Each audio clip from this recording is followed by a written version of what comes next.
let's get this started. Thoughts about the election.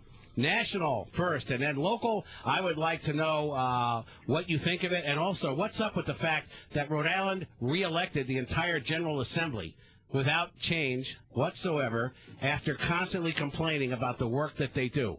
What's up with that? So let's start with the national side first, and let's go right out to Mike Arilli here for the more conservative view. It's frightening.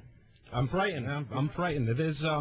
We just put in charge of the House and in the Senate majorities of Democrats whose plan on the most important issue of our time, which is terrorism and the war in Iraq, that whole bundle, and they don't have a plan. Okay, well, let's go to the next guy here for a more centrist point of view. John from Cranston, what do you think?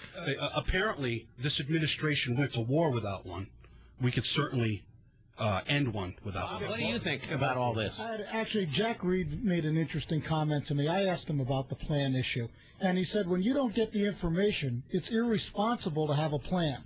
What we've had here is a concerted effort by the Republicans and the Pentagon to keep the information away from Congress, and Congress to throw their hands up in the air and say, hey, you know, it's the war.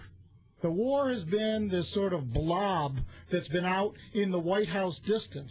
Now that basically the military and everybody else, now first of all, I do want to put in a little thing, you know, we have to wait and see whether anything changes in terms of whether these critics that came out of the military get silenced or not, because that's what's happened. Everybody, you know, that speaks out winds up getting silenced, so we don't know how much they've heard.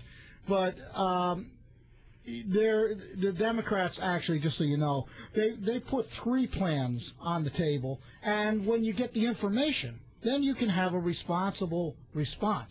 Right now, what I think we need is an open hearing style with real people that can actually... Like a real debate. Like a real debate, because this is a real mess.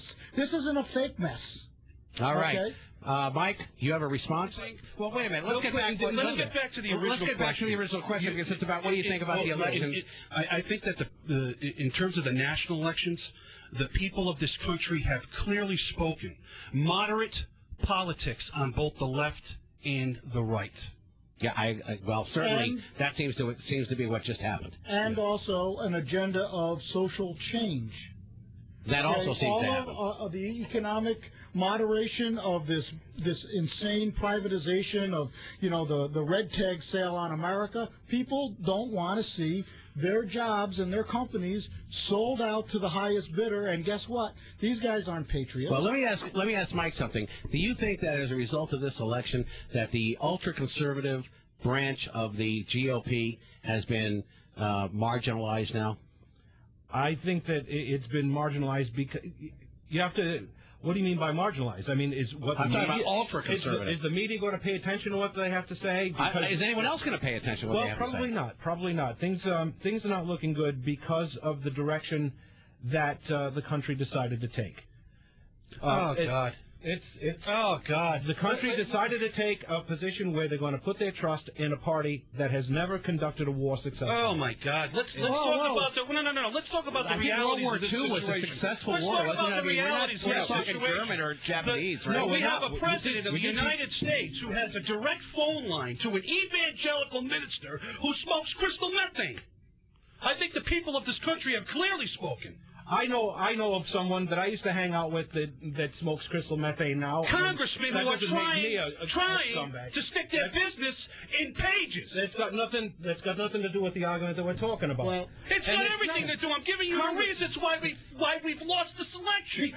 Because of a page, one person in the Republican Party. No, I think what John's saying. That's being John, I think what John is trying to say is that, I mean, a year ago I was out here talking about what some of these evangelicals were saying and how they were driving an awful lot of the agenda, seemingly, of the GOP, and I think that backfired, and just like it did in 1988, because Ronald Reagan initially, when he swept in, you know, the Moore majority and all those people thought, oh, yeah, this is it. We're going to have a Christian America. We're going to have a Bible on every street corner. And we always had a Christian America. The evangelical right have sabotaged this party. Are you saying that this is Are you saying that America is a Christian country? Yes, I'm saying that's awful exclusive of Jews and Muslims and Buddhists and Confucians and Taoists Islamists and all the other people, isn't it? No, I'm not saying that their religions don't matter. I'm saying that this is a Christian nation. There's been a Christian nation since its inception. The people have from spoken. its very inception. All right, well, I'll tell you what. Wait, I got to go, but when we come back, I'd like to address that because I'd like to know where in the Constitution it says that we are a Christian nation, or even in